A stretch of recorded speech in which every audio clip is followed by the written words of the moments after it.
Identiti tiga lagi mangsa kemalangan dikenal pasti.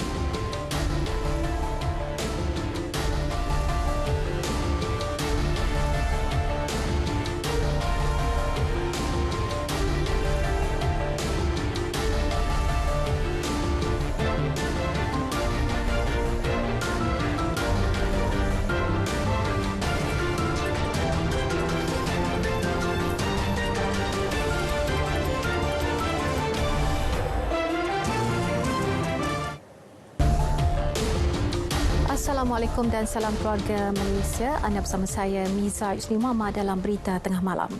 Identiti tiga lagi jenazah pelajar Universiti Sultan Azlan Shah yang terbabit dalam kemalangan di Lebuhraya Utara Selatan telah dikenal pasti menerusi rekod pergigian. Ketua Polis Daerah Kuala Kangsar SCP Omar Bakhtiar Yaakob berkata identiti ketiga-tiga mayat telah disahkan berdasarkan perbandingan dengan rekod pergigian dari klinik dan institut pergigian lain ketika proses pengecaman di Hospital Taiping, dan mayat diserahkan kepada waris lepas selesai proses pengecaman.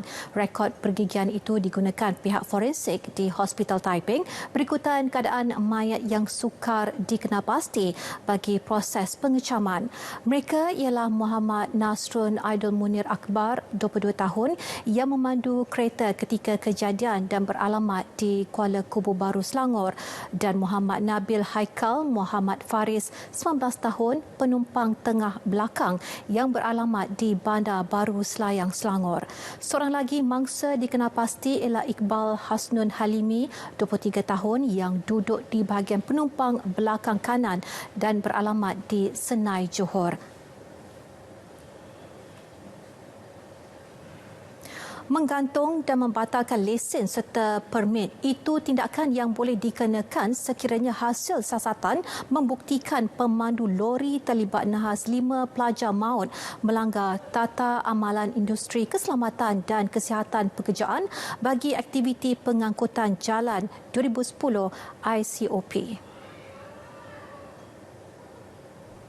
Jabatan Pengangkutan Jalan JPJ menerusi satu kenyataan memaklumkan Agensi Pengangkutan Awam Darat APAD kini sedang melakukan siasatan dan audit mengenai insiden itu sebelum tindakan undang-undang diambil. Tindakan penggantungan lesen memandu boleh diambil oleh JPJ berdasarkan peruntukan di bawah Akta Pengangkutan Jalan APJ 1987 sekiranya pemandu dituduh di mahkamah. Semakan dalam pengkalan sistem MySikap JPJ mendapati pemandu trailer terbabit mempunyai 8 rekod kesalahan yang telah selesai dan 1 rekod kesalahan masih aktif dengan 12 mata demerit di bawah sistem pemberian mata demerit kesalahan jalan raya Kejara. JPJ memandang serius insiden nahas maut itu dan pada masa sama tidak akan berkompromi dengan sebarang ketidakpatuhan mana-mana pengendali kenderaan perdagangan di negara ini. Sempena cuti umum Hari Wesak, pengendali Lebuhraya Kuala Lumpur Karak KLK dan Lebuhraya Pantai Timur Fasa 1 LPT1 Ani Berhad menjangkakan jumlah kenderaan yang tinggi di Lebuhraya berkenaan hujung minggu ini. Pengurus Besar Kanan Ketua Ani Berhad, Razimah Muhammad Razi, menerusi kenyataan berkata sehingga Isnin depan pihaknya menjangkakan 160,000 kenderaan akan menggunakan Lebuhraya KLK, manakala LPT1 akan merekodkan 60,000 kenderaan. Pengguna yang bakal memulakan perjalanan pada siang nanti diingatkan untuk masuk ke Lebuhraya sebelum 9 pagi bagi memastikan perjalanan yang lebih selesa disebabkan keadaan trafik di Lebuhraya KLK sentiasa menunjukkan peningkatan setiap hujung minggu. Ani Berhad juga mengingatkan pengguna Lebuhraya untuk memastikan baki kad mencukupi demi kelancaran perjalanan. Pengguna dinasihat melayari laman sosial rasmi Lembaga Lebuhraya Malaysia dan Ani Berhad untuk perkembangan semasa. Yang di-Pertuan Agong Al-Sultan Abdullah Riayatuddin Al-Mustafa Billah Shah menzahirkan ucapan takziah kepada seluruh keluarga Presiden Emirat Arab Bersatu UAE Sheikh Khalifa Zayed Al Nahyan yang telah pergi menghadap Ilahi. Baginda turut menzahirkan rasa duka cita dengan pemergian almarhum dan berharap agar seluruh keluarga almarhum tabah menghadapi dugaan ini. Susulan kemangkatan Sheikh Khalifa Al-Sultan Abdullah menghubungi Putera Mahkota Abu Dhabi Sheikh Muhammad Zayed Al Nahyan menerusi panggilan telefon untuk menzahirkan ucapan takziah secara peribadi kepadanya dan seluruh keluarga.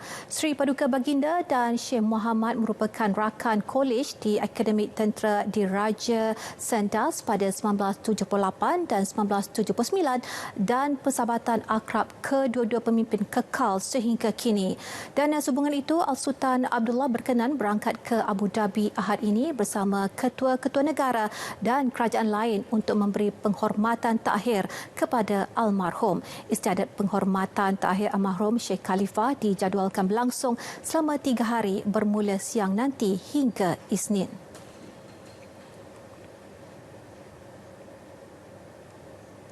Mewakili pemimpin-pemimpin ASEAN, Perdana Menteri Datuk Seri Ismail Sabri Yaakob membangkitkan 3 perkara untuk perhatian Amerika Syarikat: kerjasama ekonomi, pelaburan dan rantaian bekalan serta pembangunan lestari. Dan beliau menegaskan ASEAN perlu disokong selepas terkesan teruk akibat pandemik global itu.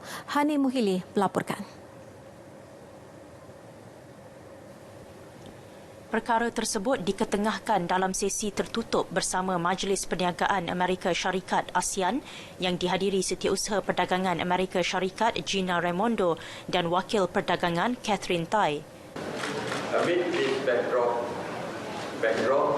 sound policy instruments such as tax incentives, special assistance packages and facilitative measures for smooth flow of supply chain are more important than ever to support our businesses in facing the uncertainties that expedite the return to pre-pandemic normalcy.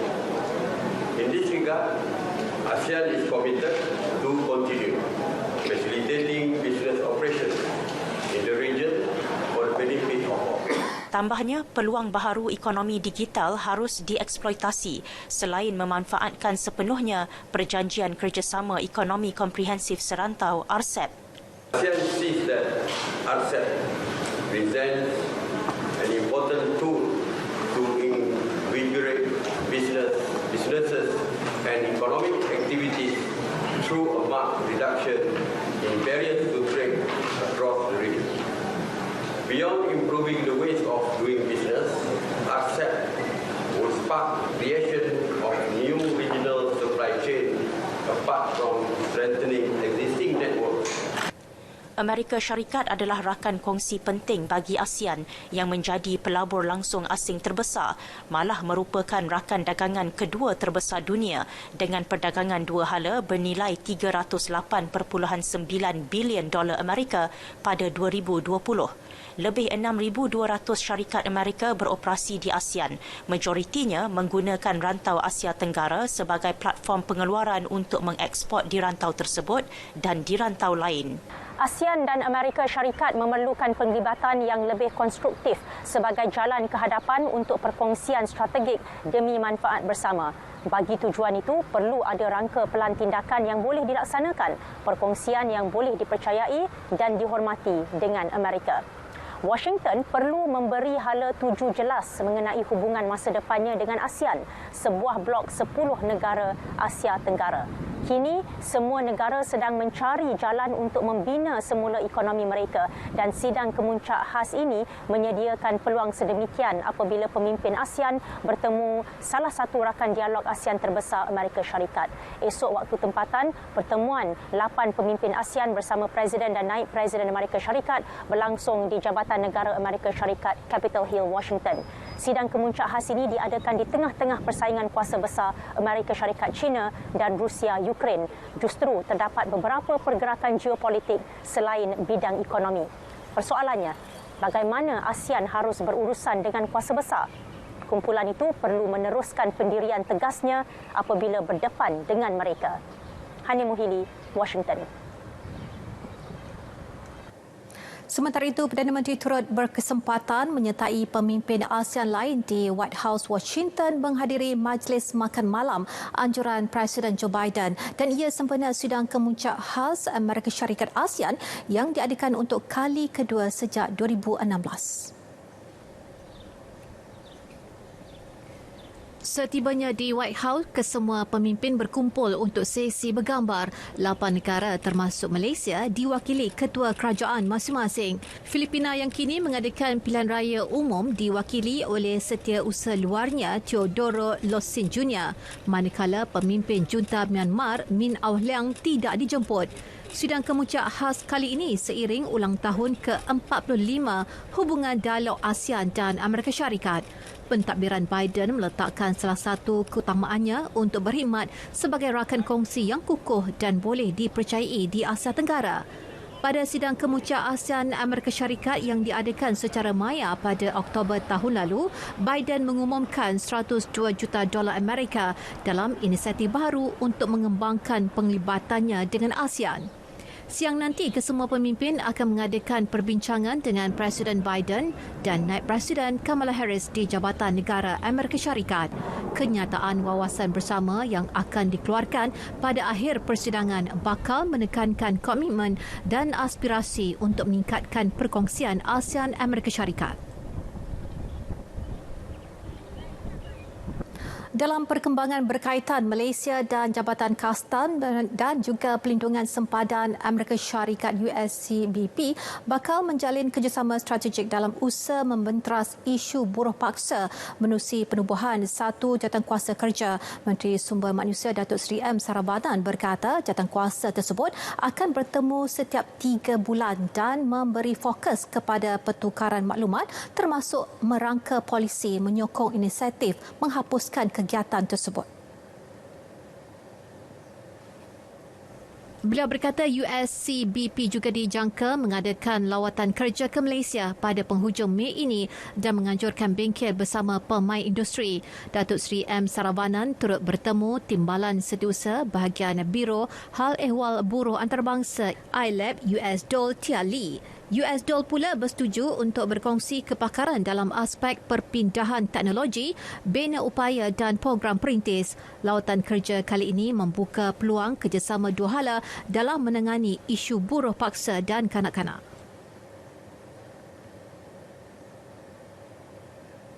Ibu bapa disaran mengambil peluang membawa anak-anak mereka untuk mengambil vaksin susulan lanjutan program imunisasi COVID-19 kebangsaan kanak-kanak PIC Kids sehingga akhir bulan ini. Pengarah Jabatan Kesihatan Negeri Melaka Dr. Rusti Abdul Rahman berkata setakat 11 Mei jumlah penerima dos pertama seramai 58,400 orang iaitu 59.5% daripada 98,200 individu.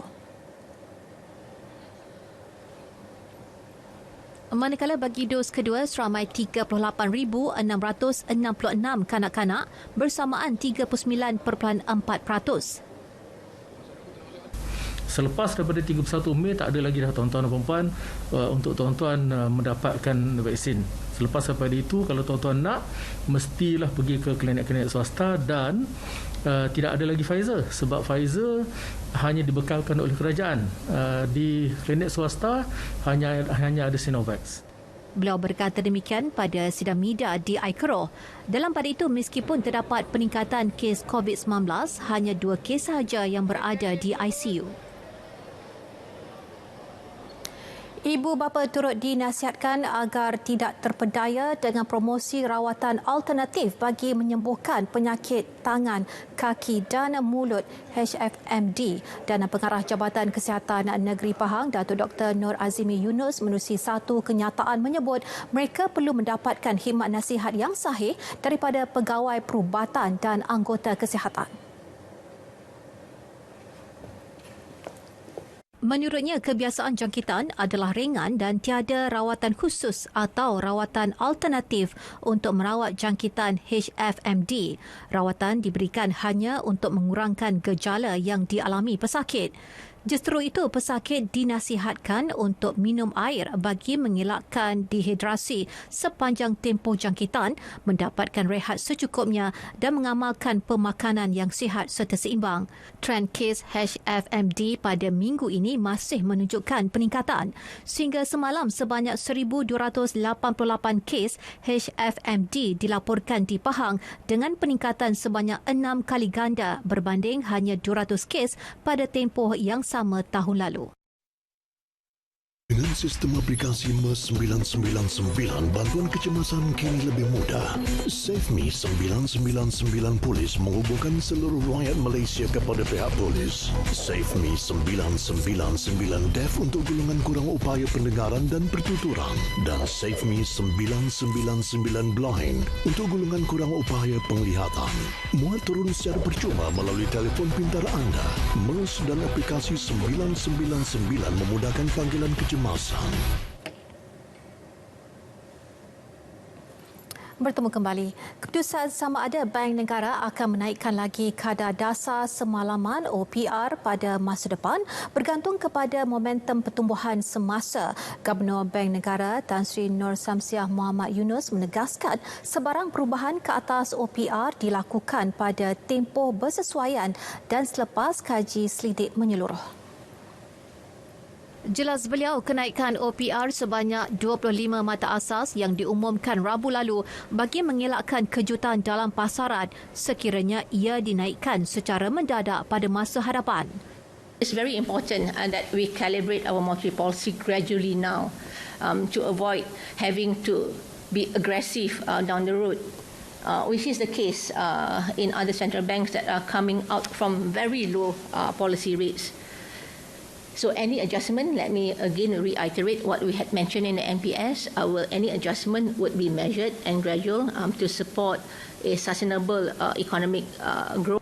OPR berada pada paras terendah 1.75% sejak Julai 2020. Kenaikan sebanyak 25 mata asas kepada 2.00% dianggap mengejutkan pasaran. Namun perlu dilakukan agar seimbang dengan pertumbuhan semula ekonomi dan peningkatan dalam pasaran buruh. Yang di-Pertuan Agong Al-Sultan Abdullah Riayatuddin Al-Mustafa Billah Shah mengingatkan penerima rumah kurniaan Yayasan Al-Sultan Abdullah Yasa tidak menjual rumah kurniaan kepada pihak lain. Titah baginda, jika masih berhasrat menjual rumah berkenaan, pemilik perlu mematuhi prasyarat dan perlu mendapat kebenaran pegawai daerah terlebih dahulu. Tegas baginda, prasyarat ditetapkan bukan bertujuan menyusahkan pemilik tetapi demi menjaga aset itu kekal menjadi milik keluarga. Saya tidak mahu adanya mereka-mereka nak jual pula rumah ni nanti. Ya. Sedihlah saya kalau ini berlaku. Dan kita pun buat satu prasyarat. Mesti dapat kebenaran daripada DO. Dapat kebenaran daripada DO. Bukan nak menyusahkan, bukan nak memperketatkan, kita nak menjaga kepentingan tuan punya tanah. Kerana kalau ikut segi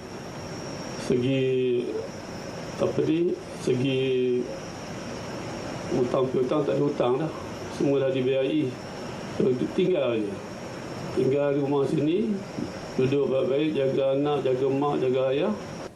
Titah baginda lagi, projek rumah Yasa akan terus dibina dari semasa ke semasa supaya lebih ramai rakyat mendapat faedah terutama dalam kalangan mangsa banjir.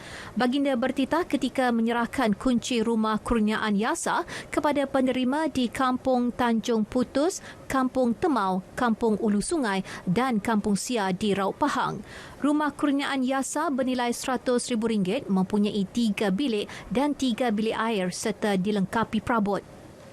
Dia tak boleh nak duduk lah. Dia hanyut ke macam mana? Dia teralih. Dia rumah tu. Teralih pertapak. Lepas tu macam dia dah dalam tu dah roboh sebawah dah. Lantai dah habis. Jadi saya nak membuat balik tu nak kosnya tinggi lah. Tapi alhamdulillah ada bantuan daripada tuanku.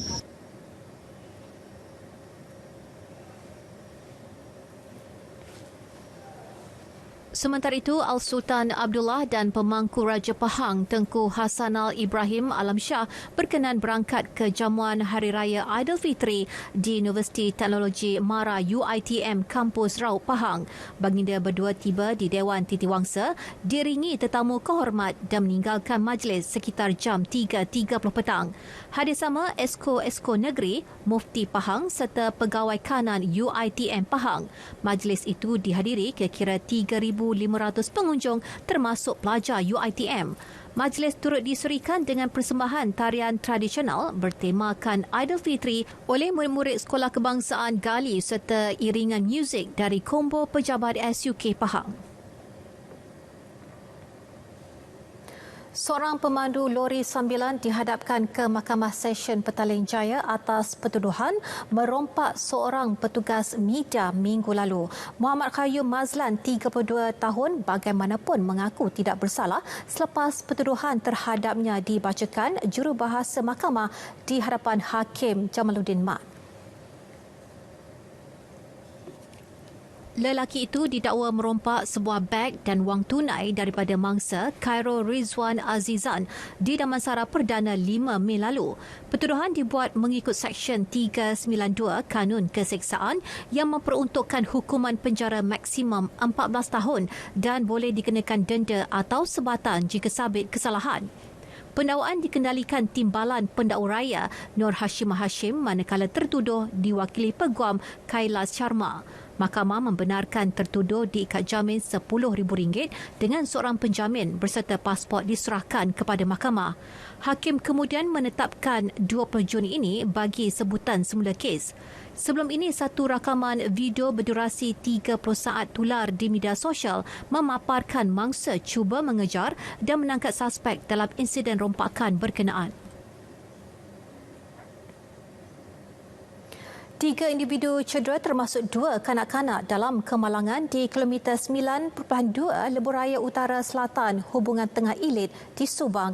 Insiden berpunca dari rempuhan sebuah lori yang membabitkan 9 buah kenderaan.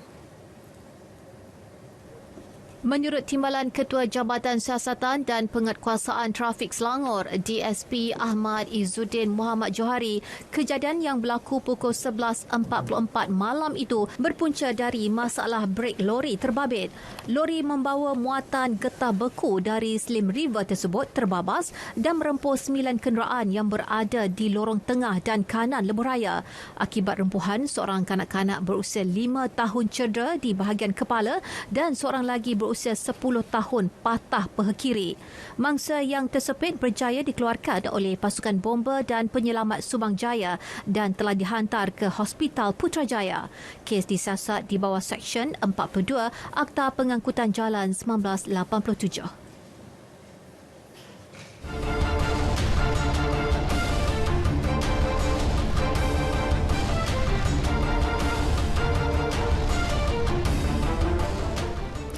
Baik, kita mulakan dengan perkembangan Sukan Si Hanoi. Harapan untuk menyaksikan kilauan emas ketiga buat kontingen Malaysia nampaknya tidak kesampaian apabila 2 wakil negara hanya mampu meraih perak dan gangsa dalam acara bina badan.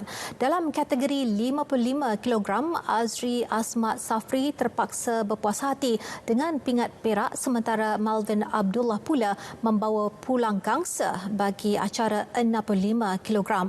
Laporannya bersama Alif Ashraf di Hanoi. Dalam acara yang berlangsung di Pusat Latihan dan Pertandingan Sukan Hanoi itu, Azri yang membuat penampilan sulung di Tamasya Dwi tahunan ini tetap berjaya memperagakan aksi yang terbaik. Namun, atlet Vietnam Man Pan Van lebih berjaya memikat hati 9 juri pertandingan sekaligus mengecewakan harapan kem bina badan negara menambah koleksi emas. Meskipun kecewa, Azri tetap menganggap pingat perak yang diraih ini sudah cukup untuk menjadi pengalaman berharga buatnya bagi menggalas cabaran negara pada masa depan. Aman ni memang agak barulah. Saya first time masuk game besar macam ni. Memang bagi saya peluang ni susah sangat nak dapat. Dan lepas ni kalau ada lagi peluang ni mungkin saya akan buat yang terbaik lagi lah. Memang nervous lah. So kita first tengok international punya game, kita memang nervous sikit, tapi saya cuba buat yang terbaik lah untuk negara kita. Sementara itu, seorang lagi wakil negara, Melvin Abdullah, yang bertanding dalam kategori 65 kg menduduki tempat ketiga di belakang pemenang pingat perak dari Thailand, Pong Siri Promachan, dan seorang lagi atlet tuan rumah, Tung Dang Tan, yang memenangi emas. Meskipun kem Bina Badan gagal menuai emas pada peringkat awal hari ini, usah risau, Malaysia masih berpeluang meraih emas dalam acara Bina Badan menerusi Muhammad Syarul Azman Mahin Abdullah yang menjadi sandaran tunggal Persekutuan Bina Badan Malaysia PBBM untuk merangkul pingat emas pada Sukan Si Hanoi, Vietnam. Beliau yang lebih mesra dengan panggilan Mike akan turun bertanding memburu pingat emas acara Men Atletik Fizik yang merupakan salah satu daripada dua acara disertai beliau selain Mixed Pair di Hanoi.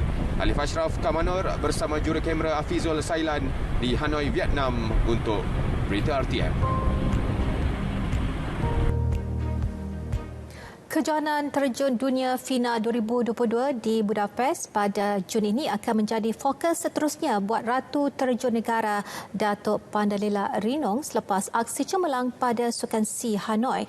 Pada kejohanan berprestij itu nanti beliau meletakkan sasaran untuk memperbarui rekod peribadi terbaiknya. Datuk Pandalela turut memaklumkan beliau dan rakan sepasukan akan berehat seketika selepas pulang dari Hanoi sebelum mula menyertai kem latihan pusat di Bukit Jalil. Saya punya target ialah untuk mencakar rekod peribadi sendiri dan harap dapat melakukan yang terbaik juga dalam acara berpasangan bersama Dabita Sabri. Pada aksi Sukan Si Hanoi, Datuk Pandalela dan Nur Dabita Sabri memenangi emas dalam acara 10 meter platform seirama wanita dengan mengumpul 292.14 mata mengenepikan gandingan Singapura Ong Zi Eng, Ong Rei Eng yang berada di tangga kedua. Skuad sukan elektronik Isukan PUBG negara juga sudah bersedia menempuh cabaran pada Sukan Si 2021 Hanoi. Jurulatihnya Muhammad Aduka Iqmal Nur Azmi optimis persiapan rapi yang dilakukan anak buahnya sebelum ini mampu menghadirkan keyakinan buat mereka menampilkan aksi yang terbaik. Untuk motivasi player-player saya dah pastikan untuk diorang punya emosi dalam keadaan yang terkawal, diorang punya mental dalam keadaan terkawal, diorang punya fizikal dalam keadaan yang baik untuk persediaan ke Sukan Si 31 di Hanoi ini. Dan benda tu bagi saya adalah satu matlamat yang harus diutamakan lah untuk menghadapi satu pertandingan yang ada tekanan yang besar macam ni. Skuad Isukan Negara meletakkan sasaran 1 pingat emas dan 3 gangsa pada tamasya di Hanoi ini. Pada edisi di Manila, skuad negara membawa pulang 1 emas dalam acara Hearthstone dan 1 gangsa menerusi MLLB berpasukan. Baik, berita tengah malam berakhir di sini. Dapatkan perkembangan sahih sepanjang masa melalui portal berita RTM di berita.rtm.gov.my. Dengan itu, salam keluarga Malaysia dan selamat malam.